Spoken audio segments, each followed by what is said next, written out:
Higher secondary পাসের পর প্রথম কলেজে যাওয়ার অনুভূতি কম বেশি প্রায় সকলের জীবনেই এসেছে। একথা আলাদা, আমাদের সময় মানে 1989-90 সালের দিকে কলেজেও এইচএস পড়ানো হতো, কিন্তু পরে তা বন্ধ হয়ে যায়। সদ্য যৌবনপ্রাপ্ত ছেলেমেয়েরা স্কুলের বাঁধাধরা নিয়ম থেকে মুক্ত এক আনন্দময় পরিবেশে এসে পড়ে। কিছু বছরের সেই স্মৃতি জীবনভর মানুষের মনে অমলিন রয়ে যায়। দৈনন্দিন জীবনের মলিনতা তাকে স্পর্শ করতে পারে না। কলেজের জানাচেনা পরিসরে স্বাভাবিকভাবেই সে বড় হয়ে ওঠে। কত নতুন বন্ধুবান্ধব তৈরি হয়, যার মধ্যে অনেকের সাথেই আজীবনের একটা সম্পর্ক তৈরি হয়ে যায়। আমারও কলেজ নিয়ে অনেক স্মৃতি রয়ে গেছে। সেই তাগিদেই মনে হলো আমার চ্যানেলে এই নিয়ে একটা ভিডিও সবার সাথে শেয়ার করি। সেই মতোই এই সরস্বতী পুজোতে কয়েকজন বন্ধুবান্ধবের সাথে পৌঁছে গেলাম আমাদের সেই পুরনো খড়গপুর কলেজে। আমাদের সময়ের তুলনায় কলেজের বাইরের পরিবেশ এখন অনেকটাই পাল্টে গেছে। সেখানে তখন ছোট ছোট চায়ের দোকান আর পানের গুমটি ছিল, সেসব সরিয়ে এখন তার জায়গা দখল করে নিয়েছে বিশাল বিশাল শোরুম আর রেস্টুরেন্ট।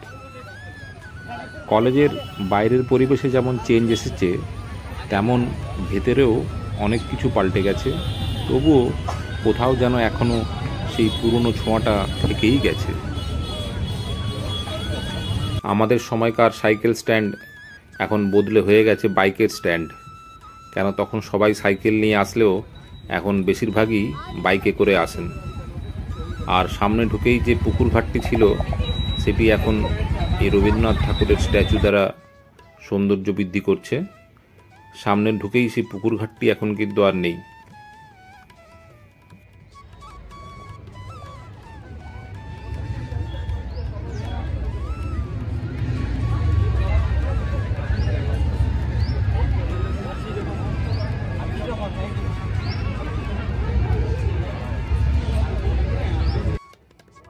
সময়ের সাথে সাথে সব কিছুর পরিবর্তন হবে, এটাই তো স্বাভাবিক।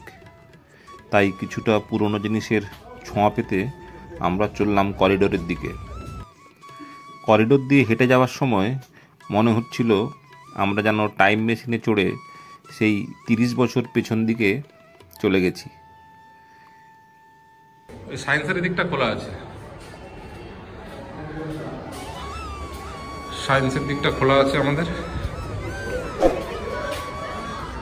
এগুলো এখন এখানে একটা লাইব্রেরি রুম ছিল না, এখানে একটা লাইব্রেরি ছিল উপরে তখন।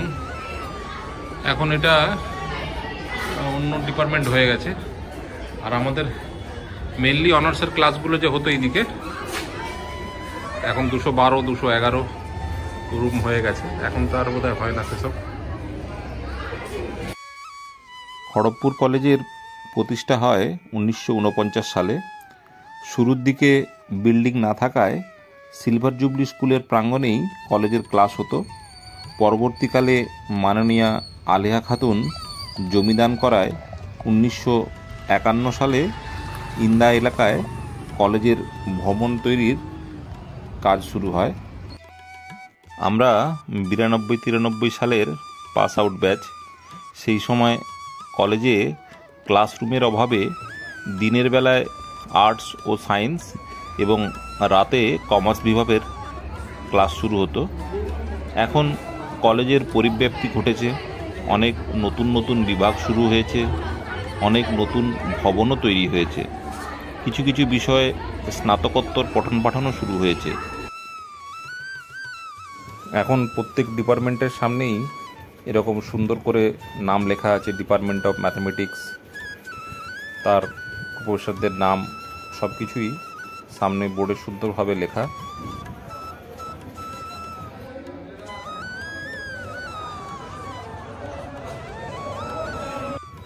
আমাদের সময় এই কোণার দিকে রুমটাতে কেমিস্ট্রি প্র্যাকটিক্যাল হতো, কেমিস্ট্রি ল্যাব ছিল। এখন সেটা ডিপার্টমেন্ট অফ কেমিস্ট্রিতে রূপান্তরিত হয়েছে।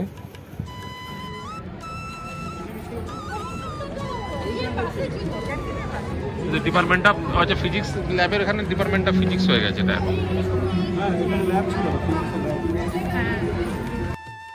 এটা আমাদের এখন ফিজিক্সের ল্যাব, পুরোনো ল্যাব ছিল এটা না, এটা এখন ডিপার্টমেন্ট অফ ফিজিক্স। ল্যাবরেটরি একই আছে,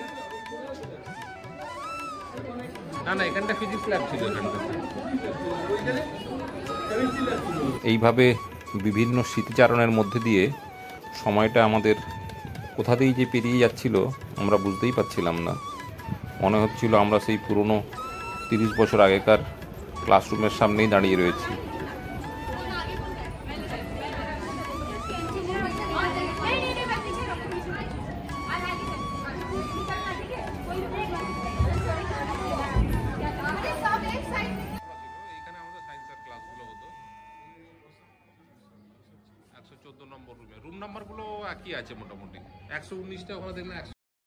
স্টুডেন্ট ইউনিয়নের হাল কিন্তু বেহাল অবস্থাতেই পড়ে রয়েছে।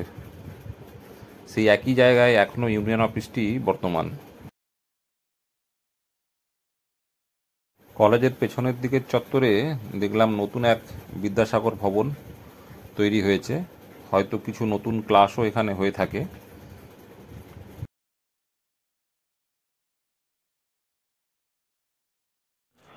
খড়গপুর কলেজের গর্বের ব্যাপার হলো কবি জীবনানন্দ দাশ এই কলেজের প্রাক্তন অধ্যাপক ছিলেন। তার নামে এখন বিশাল লাইব্রেরি তৈরি হয়েছে, যা আমাদের সময়ের লাইব্রেরির থেকে অনেক বড় মাপের এবং মানেরও।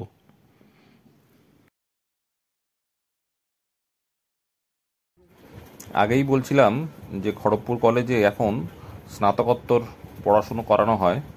আমরা এখন দাঁড়িয়ে আছি স্নাতকোত্তর বিভাগ বাংলা।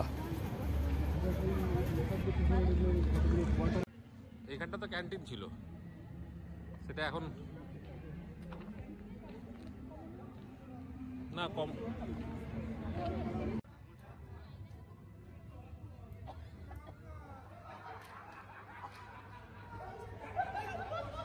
সামনের আম গাছগুলো এখন আর নেই, সব তেঁতুল গাছ আছে কিছু, আর মাঠটা ঘিরে দিয়েছে।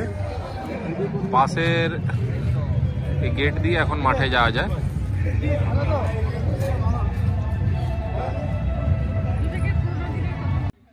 এখন ডিপার্টমেন্ট অফ কমার্স আলাদা হয়ে গেছে। হ্যাঁ,